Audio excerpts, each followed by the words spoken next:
Madam, आरक्षण पडलेलं आहे ठाण्याला, काय म्हणाल? खऱ्या अर्थाने आनंद होतोय की सगळ्या समाजाला न्याय देण्यासाठी हे आरक्षण जे पडलेलं आहे. कारण गेले 19 वर्ष महापालिकेमध्ये मी काम करते आणि पहिल्यांदाच एससी प्रवर्गाचं आरक्षण आमच्या इथे पडलंय. तर खऱ्या अर्थाने आनंद होतोय मला पण. आपल्याकडं उमेदवार आहेत हो, तसे? आमच्याकडे बरेचसे उमेदवार आहेत हं. आणि खरंच न्याय देण्याचा प्रयत्न केलेला आहे मला असं वाटतं त्या समाजाला. कशा पद्धतीने सत्तेचं समीकरण असणार आहे ठाण्यातलं? आम्ही सत्तेचे समीकरण मला असं वाटतं ठाण्यामध्ये तरी वन साइड आहेत आम्ही, कारण 75 सीट्स आमच्या आहेत आणि बिनविरोधच महापौर बसेल. बीजेपी बरोबर आपण सत्ता हे करणार आहात?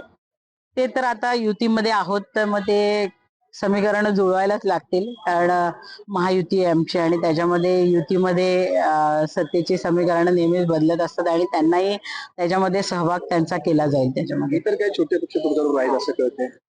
इतर छोटे पक्षाचा आता मला असं वाटतं वन साइड असल्यामुळे त्यांचा विचार होईल नाही होईल ते मला माहिती नाही, पण आमची पूर्ण वन साइड आमचेच लोक आहेत. बीजेपीचे पण तेवढे कॅन्डिडेट आमच्याकडे आहेत.